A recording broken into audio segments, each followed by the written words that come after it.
Bismillahirrahmanirrahim. Assalamualaikum warahmatullahi wabarakatuh. Alhamdulillahirabbil alamin wa bihi nasta'inu ala umuri dunya waddin. Wassalatu wassalamu ala asyrafil anbiya'i wal mursalin wa ala sayyidina Muhammadin wa ala alihi wa sahbihi ajma'in. Amma ba'du. Pertama-tama marilah kita panjatkan puji dan puji syukur kita atas kehadirat Allah Subhanahu wa taala yang telah melimpahkan nikmat karunia serta hidayahnya sehingga kita dapat melaksanakan segala kegiatan secara lancar. Tak lupa sholawat serta salam kita haturkan kepada junjungan kita Nabi Agung Muhammad Sallallahu Alaihi Wasallam yang selalu kita nanti-nantikan syafaatnya di yaumul akhir nanti, amin. Kepada yang terhormat Bapak Dr. Nasiruddin SAG MAG selaku dosen pengampu mata kuliah Filsafat Pendidikan serta teman-teman yang berbahagia, langsung saja di sini saya akan merisum sebuah buku untuk memenuhi tugas mata kuliah Filsafat Pendidikan. Baik, di sini saya memiliki sebuah buku yang berjudul Filsafat Pendidikan Islam. Buku ini dikarang oleh Profesor Dr. Haji Ahmad Yunus dan Dr. Andes SH MBA MSI Dr. E. Kosmajadi SAG MMPD. Oke.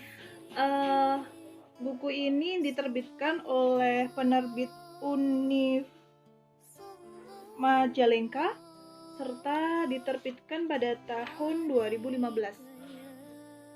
Baik, menurut saya kalau dilihat dari daftar isi buku ini sangatlah lengkap ya.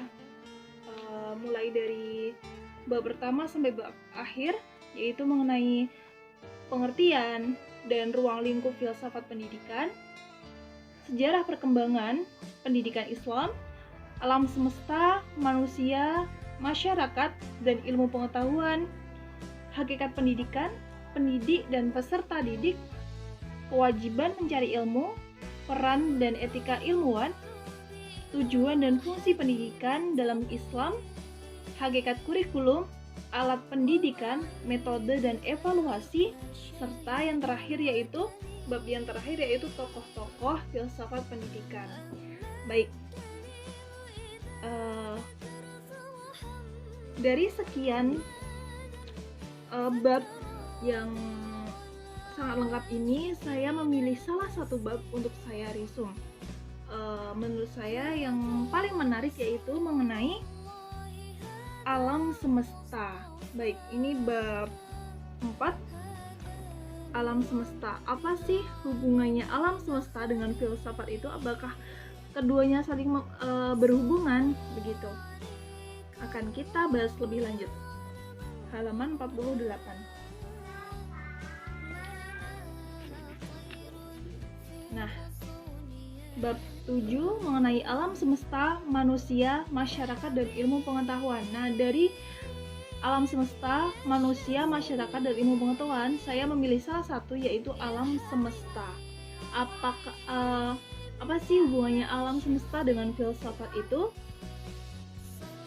Baik, dalam bab ini terdapat beberapa sudut pandang ya yang berkaitan dengan alam semesta dan filsafat, yaitu dilihat dari sudut pandang filsafat, dilihat dari sudut pandang filsafat pendidikan Islam, serta dari filsafat Islam.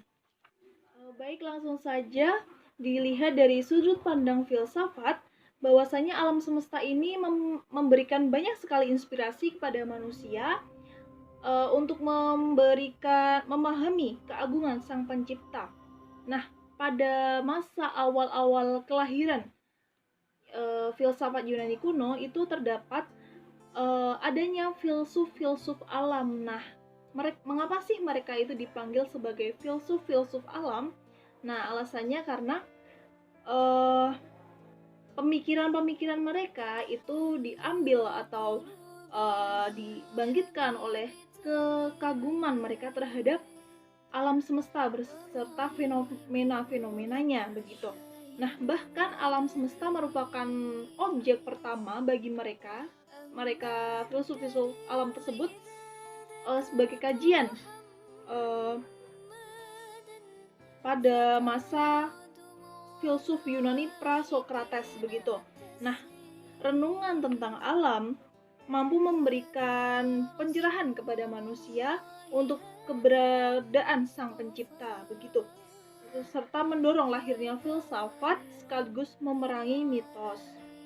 Itu menurut pandangan filsafatnya. Menurut dari segi pandang filsafat pendidikan Islam, kata alam sendiri berasal dari bahasa Arab yaitu alam, yang memiliki akar kata yang sama dengan ilmu dan alamat atau pertanda.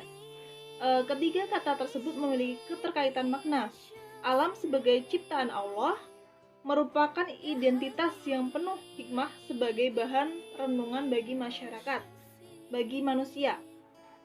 Dengan memahami tentang alam, seseorang akan memperoleh pengetahuan. Melalui pengetahuan tentang alam, manusia akan mengetahui tentang alamat atau tanda-tanda adanya Sang Maha Pencipta begitu. Nah, semakin dekat dengan alam, maka semakin paham tentang adanya Zat yang Maha Kuasa. Baik, selanjutnya menurut dari sudut pandang filsafat Islam, bahwasanya sesungguhnya alam ini diciptakan dengan sangat teratur, tanpa celah, tanpa cacat, sehingga tidak terdapat suatu kekacauan. Nah, alam merupakan bukti tentang adanya Tuhan. Nah, alam sendiri, alam yang direnungkan itu dapat menuntun manusia, membimbing manusia untuk mendekatkan diri kepada Sang Pencipta. Nah, manusia dapat memahami rahasia tentang alam ini akan terhindar dari kekhawatiran, karena dimanapun ia berada, ia akan merasa dekat dengan Sang Penciptanya. Nah, karena kasih sayang Allah SWT, semua tertuang di sekeliling kita, seperti halnya makan, minum, air, udara, tanah, dan sebagainya. Segalanya yang kita butuhkan itu terdapat di sekeliling kita. Nah, lalu apa sih kaitannya dengan filsafat pendidikan Islam? Dari yang pertama tadi, dari sudut pandang filsafat, dari sudut pandang filsafat pendidikan Islam.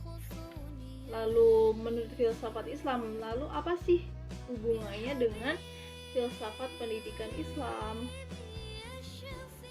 Nah, perlu kita garis bawahi bahwasanya Allah itu maha adil dan bijaksana. Di satu sisi Allah menurunkan Nabi Adam alaihi wasallam sebagai khalifah dan manusia untuk menyembah Allah Subhanahu wa taala.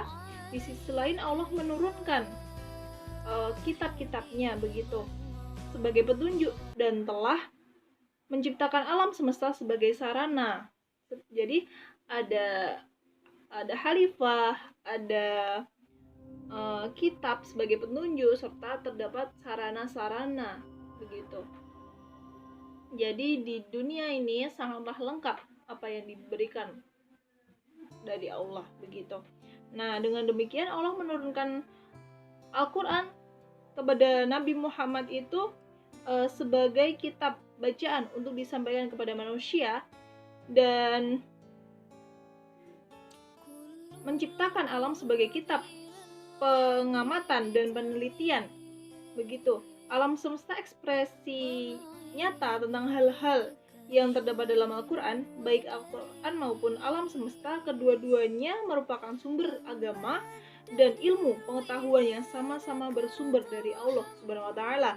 Nah, apabila dikaitkan dengan materi pendidikan Islam itu sendiri, ilmu pengetahuan tentang alam ini akan menjadi perangkat untuk menafsirkan Al-Quran dan hadis. Nah, dalam rangka memperkuat keimanan dalam diri seorang muslim begitu.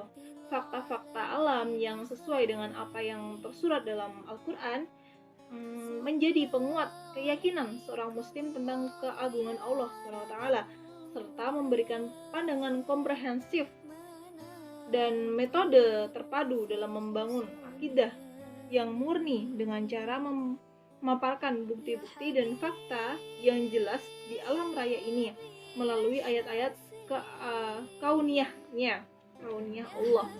Dengan pemahaman seperti ini, manusia yang merupakan bagian dari alam hidupnya akan terserasi dengan alam dan sesuai dengan kehendak Allah Subhanahu wa taala. Baik, mungkin demikian resume buku yang dapat saya sampaikan. Kurang lebihnya mohon maaf. Wassalamualaikum warahmatullahi wabarakatuh.